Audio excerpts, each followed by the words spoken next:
প্রিয় ভাইরা, অনেক সময় হয়ে গেছে, আমি কয়েকটা কথা আপনাদেরকে বলছি। আপনার এখানে বিভিন্ন দলমতের লোক আছেন না? মাঠে দলাদলি আছে? নাই। এগুলো উপরে রাখো, পোস্টারগুলো উপরে রাখো। এখানে দলীয় মতভেদ আছে? কথা বলেন কেন নাই? দলের পরিচয়ে সব নিচে নাম। দলের পরিচয়ে আমরা আসছি মুসলিম পরিচয়। কথা বলেন। আচ্ছা ভাই, দলের পরিচয়ে দলীয়ভাবে রাজনৈতিকভাবে ঐক্য সম্ভব বাংলাদেশে? অরাজনৈতিকভাবে সম্ভব, অরাজনৈতিকভাবে কথা বলে না। এটা টাঙ্গাইল কত আসন? ঘাটাইল 3, টাঙ্গাইল 3। বলেন নাউজুবিল্লাহ জোরে। আমি নিজেও যদি টাঙ্গাইল 3-এ দাঁড়াই এমপি ইলেকশনে, যত লোক আছেন 3 ভাগের 1 ভাগ লোকও তো আমারে ভোট দিবে না। সত্যটা কোন? দিবে না। আমার দেশের অনেক পীর এবং বক্তা আলেম এটা বুঝে না। যত লোক দেখে মনে করে সব আমার ভোটার। নির্বাচনে দেখে জামানত গেছে, পাশের আগে বাস। ঠিক না? তার মানে রাজনৈতিক ঐক্য সম্ভব না, অরাজনৈতিক ঐক্য সম্ভব। তাহরিকে খাতমে নবুয়ত বাংলাদেশ সকল মাসলাকের মুসলমানকে, সকল রাজনৈতিক দলের মুসলমানকে ঐক্যের ডাক দেয়। 3টা স্বার্থে আমরা এক হব। কটা স্বার্থে? 3টা স্বার্থে। ইসলামের সুমহান স্বার্থ রক্ষায় এক হব, মুসলমানদের মৌলিক দাবিগুলো আদায়ে এক হব, বাংলাদেশের স্বাধীনতা রক্ষায় এক হব। কথা বলে না। বাংলাদেশে ইসলাম ও মুসলমানের সবচেয়ে বড় শত্রু হচ্ছে কুখ্যাত কাদিয়ানি সম্প্রদায়। নিঃসন্দেহে তারা কাফের এবং অমুসলিম। তাদেরকে যারা কাফের বলবে না, তারাও কাফের। কারণ তারা আল্লাহর আখিরি নবী মুহাম্মদ সাল্লাল্লাহু আলাইহি সাল্লামকে আল্লাহর শেষ নবী এই কথা মানে না। চিল্লায় বলেন নাউজুবিল্লাহ। সেজন্য তারা কি? তাদেরকে যারা কাফের বলবে না, তারা কি? মানুষকে তারা ধোঁকা দেয়। মুসলমানদের মতো দাড়ি রাখে, টুপি লাগায়, মুসলমানদের মতো নাম রাখে, তাই বলি কি তারা মুসলমান হবে? আচ্ছা ভাই, দাড়ি রাখলে কেউ যদি মুসলমান হতে পারতো, তো রবীন্দ্রনাথ ঠাকুরের চেয়ে বড় মুসলমান কে হইতো? সে কি মুসলিম ছিল? কথা বলে না। টুপি লাগালে মুসলমান হওয়া যায়? দিল্লি পার্লামেন্টে হিন্দু এমপিরাও তো টুপি লাগায়, মুসলিম হবে? নাম রাখলে মুসলমান হওয়া যায়? এক শয়তান বোতলে পেশাব করে উপরে নাম লেখছে শরবত, ওটা কি শরবত হবে? তদ্রুপ কাদিয়ানিরা কাফের। আব্দুল আউয়াল, আব্দুল সামাদ, মুবাশশির আলী, কবির চৌধুরী, শাহরিয়ার কবিরা, নিঝুম মজুমদার, এসব নাম রাখার দ্বারা তারা মুসলমান হতে পারে না। আমার ভাইরা, আমার বন্ধুরা, আমার আল্লাহ ও নূর নবীজি আমার মুহাম্মদ মুস্তাফা সাল্লাল্লাহু আলাইহি সাল্লামের হাজার হাজার বছর পরে ইংরেজ আমলে ইন্ডিয়াতে, ভারতে, হিন্দুস্তানে, ভারতে, কুখ্যাত পাঞ্জাবের কুখ্যাত কাদিয়ানে এক শয়তান নিজের নবী দাবি করছে। চিল্লায় বলেন নাউজুবিল্লাহ। ওই শয়তান তার নাম রেখেছিল তার বাপ মির্জা গোলাম আহমদ কাদিয়ানি। সাবধান, তাকে গোলাম আহমদ বলা যাবে না, কারণ গোলাম আহমদ অর্থ আহমদ এর গোলাম। কোন কাফের কোনদিনও গোলাম আহমদ এর গোলাম হতে পারে না। আর কাদিয়ানের কাজ্জাব ছিল শেষ দরজার কুখ্যাত কাফের। সে গোলাম আহমদ এর গোলাম ছিল না, সে ছিল কুখ্যাত শয়তানের কুখ্যাত গোলাম। তোমরা ডিস্টার্ব করো কেন? সাইদুল, চুপচাপ বসো না। কথা শুনতেছেন? কাদিয়ানের কাজ্জাব, মিথ্যা নবুয়তের দাবিদার, ইংরেজদের পা চাটা গোলাম মির্জা গোলাম শয়তান কাদিয়ানির উপর গজব এসেছে 1908 সালে। যখন গজব এসেছে, কাদিয়ানের কাজ্জাব, মিথ্যা নবুয়তের দাবিদার, ইংরেজদের পা চাটা গোলাম মির্জা গোলাম শয়তান কাদিয়ানি 1908 সালে ধ্বংস হয়ে কুখ্যাত জাহান্নামের কুখ্যাত কুকুরে পরিণত হয়েছে। তার অনুসারীরাও ধ্বংস হয়েছে। বর্তমানে কিছু কাদিয়ানি বাংলাদেশে আছে। নাম পরিবর্তন করে করে তারা ধোঁকা দিতে মিথ্যা পরিচয় দেয়। কখনো নিজেদের পরিচয় দেয় আহমদী জামাত, কখনো বলে আহমদিয়া জামাত, কখনো বলে আহমদী সম্প্রদায়, কখনো বলে আহমদিয়া সম্প্রদায়, কখনো বলে আহমদী মুসলিম জামাত, কখনো বলে আহমদিয়া মুসলিম জামাত।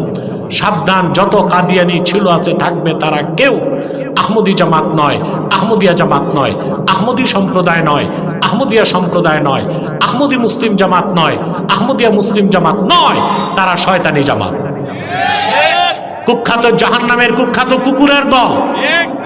আমাদের সকল দলের একটাই দাবি, অনতিবিলম্বে স্বাধীন বাংলায় শয়তান কাদিয়ানীদেরকে রাষ্ট্রীয়ভাবে অমুসলিম ঘোষণা করতেই হবে, করতেই হবে, করতেই হবে। এই দাবি আদায়ে যদি জান ও মাল দেবার ডাক আসে, কারা কারা প্রস্তুত আছেন হাত তুলে? প্রিয় ভাইরা,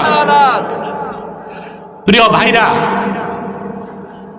এই শয়তান কুখ্যাত কাফের কাদিয়ানী সম্প্রদায় বাংলাদেশে 100টা সেন্টার করছে।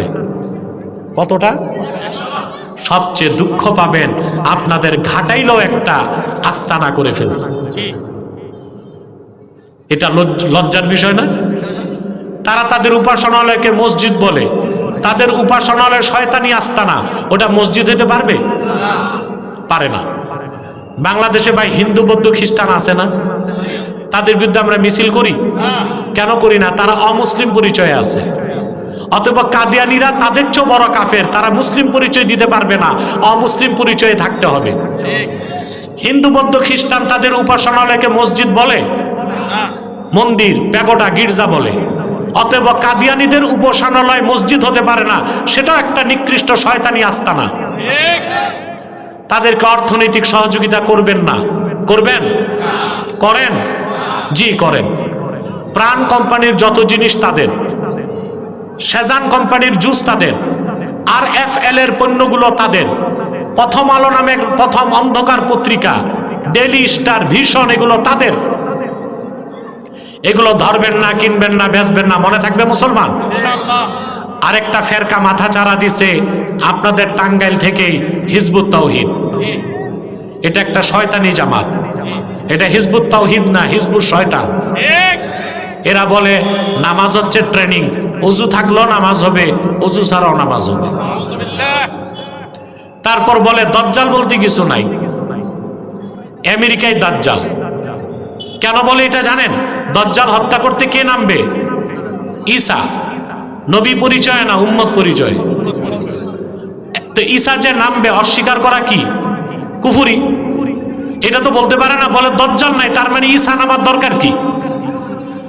তারপরে তারা পরিভাষাগুলো বদলাচ্ছে। ইসলাম বলে না, বলে ইসলাম। ইমাম বলে না, বলে এমাম। কিতাব বলে না, বলে কেতাব। নামাজ বলে না, বলে নমাজ। এই ভণ্ড ফেরকা থেকে দূরে থাকতে পারবেন না ইনশাল্লাহ। আরেকটি অমুসলিম সম্প্রদায় আমাদের স্বাধীনতায় হাত দিতে চায়, এটা হচ্ছে খ্রিস্টান মিশনারির ঈসাই জামাত। এরা বাংলাদেশে ঈসাই জামাত নামে পরিচিত, মূলত এরা খ্রিস্টান। এরা কি বলেন? খ্রিস্টান। এরা নিজেদেরকে বলে যে আমরাও মুসলমান, ঈসাই মুসলমান। তার মানে এরা বলতে চায় এরা ঈসার উম্মত মুসলমান। ঈসার উম্মত মুসলমান না খ্রিস্টান? ৭৮ সাল থেকে এই পর্যন্ত তারা ২.৫ লক্ষ পরিবারকে খ্রিস্টান বানাইছে। তাদের টার্গেট হচ্ছে বাংলাদেশের একটা অংশকে আলাদা করে তারা খ্রিস্টান রাষ্ট্র বানাবে। হতে দিবেন? এক সাগর রক্তের বিনিময়েও পশ্চিমা খ্রিস্টানদের এজেন্ডা বাংলাদেশে বাস্তবায়ন করতে দেওয়া হবে না। মনে থাকবে? আমি আপনাদের জন্য দোয়া করি, বিশেষ করে আমাদের মানবতার দিশারি যুব সংগঠন, যুবকদের সংগঠনকে আপনারা পৃষ্ঠপোষকতা করে যাবেন না ইনশাল্লাহ। যে যুবকরা নাটক করে না, গান করে না, কনসার্ট দেয় না, বৈশাখী মেলা করে না, মাহফিল করে, ওদেরকে কতটুকু সহযোগিতা করা দরকার আপনাদের? করবেন না ইনশাল্লাহ? আল্লাহ কবুল করুক, মঞ্জুর করুক। আমি এখন মোনাজাত করব। সভাপতি সাহেব কিছু বলবে? আমার কিছু কিতাব স্টেজে আছে। নির্বাচিত তাফসির প্রথম খণ্ড, সূরা ফাতিহার তাফসির, এটা কিনবেন। নির্বাচিত তাফসির দ্বিতীয় খণ্ড, সূরা ইখলাস ও সূরা ইনশিরাহের তাফসির। টাইম দেখো, আর দরবার পরিচিতি, মাদ্রাসা পরিচিতি আছে, নিয়ে যাবেন ইনশাআল্লাহ।